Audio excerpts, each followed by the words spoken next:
Hello friend, स्वागत करता हूं आप सबको। मैं हूं गुडू राज और आप देख रहे हैं राज म्यूजिक। संगीत से जुड़ी हर जानकारी के लिए आप हमसे जुड़े रहे। अगर आप सॉन्ग राइटर बनना चाहते हैं तो यह वीडियो ज़रूर देखें। अगर आप हमारे चैनल को सब्सक्राइब नहीं किए हैं तो प्लीज़ सब्सक्राइब करें और घंटी को दबाकर ऑल कर दें ताकि हमारा कोई भी वीडियो आप तक जल्द से जल्द पहुँचे। अगर वीडियो अच्छा लगे तो लाइक शेयर कमेंट करना ना भूलें।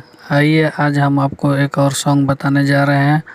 आइए इसका मुखड़ा कैसा है हम आपको बता रहे हैं। मुखड़ा देखिए कैसा है। ठीक है फ्रेंड, तो आइए मुखड़ा आपको बता रहे हैं। देखिए फ्रेंड, इसका मुखड़ा कैसा है। सेट भइल शादी तब वहीं से बतियावेला, रोजे रोजे फोन के मन सनकावेला।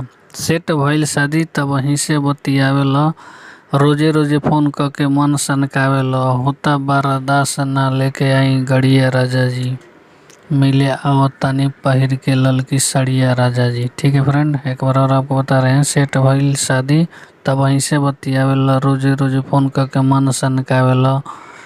होता बारादास ना लेके आई गड़िया राजा जी, मिले आवत तानी पहन के ललकी सड़िया राजा जी। ठीक है फ्रेंड, तो हम आपको बता रहे हैं कैसा है इसका लय मुखड़ा का। सेट भइल शादी तब वहीं से बतियावेला, रोज रोज फोन के मन सनकावेला।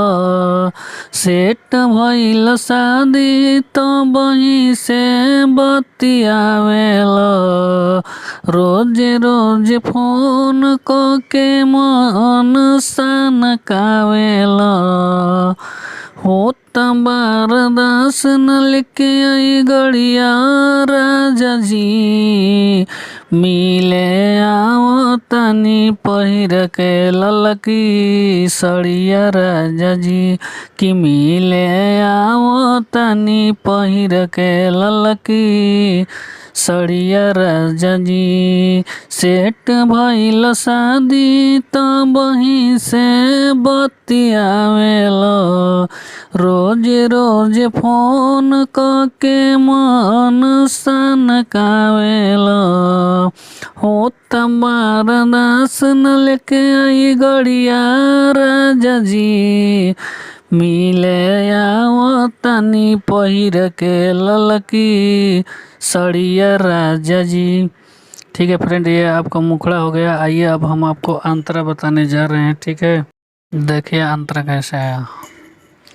हम देखब तोहरा के हिक भर ए राजा जी, कके मुलाकात जानी दिहा हमके साजा जी। हम देखब तोहरा के हिक भर ए राजा जी, कके मुलाकात जानी दिहा हमके साजा जी। खोल के राखम दिल के केवड़िया राजा जी, मिले आओ तनी पहिर के ललकी सड़िया राजा जी। ठीक है फ्रेंड, खबर और आपको बता रहे हैं कैसा है। हम देखब तोहरा के हिक भर ए राजा जी, कके मुलाकात जानी दिहा हमके साजा जी। ठीक है फ्रेंड, उसके बाद क्रॉस लाइन आ जाएगा कि खोल के राखम दिल के केवड़िया राजा जी, खोल के राखम दिल के केवड़िया राजा जी, मिले आवत तनी पहिर के ललकी सड़िया ए राजा जी। ठीक है फ्रेंड, तो आइए इसका लय कैसा है हम आपको अंतरा का लय बता रहे हैं कैसे है। हम देखब तोहरा के हिक भर राजा जी, कके मुलाकात जानी दिहा हमके साजा जी। खोल के रखब दिल के केवड़िया राजा जी, खोल के रखब दिल के केवड़िया राजा जी, मिले आओ तनी पहिर के ललकी सड़िया राजा जी, कि मिले आओ तनी पहिर के ललकी सड़िया राजा जी। एक बार और आपको गाकर बता रहा हूँ।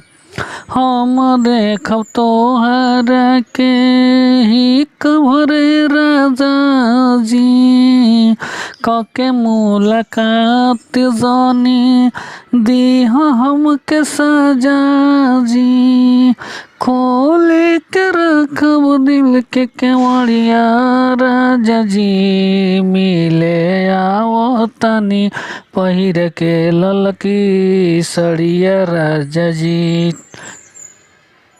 तो ये आपका फुल सॉन्ग हो गया फ्रेंड। तो अगर आप हमारे चैनल को सब्सक्राइब नहीं किए तो प्लीज़ सब्सक्राइब करें और घंटी को दबा कर ऑल करें ताकि हमारा कोई वीडियो आपसे मिस ना हो दोस्तों।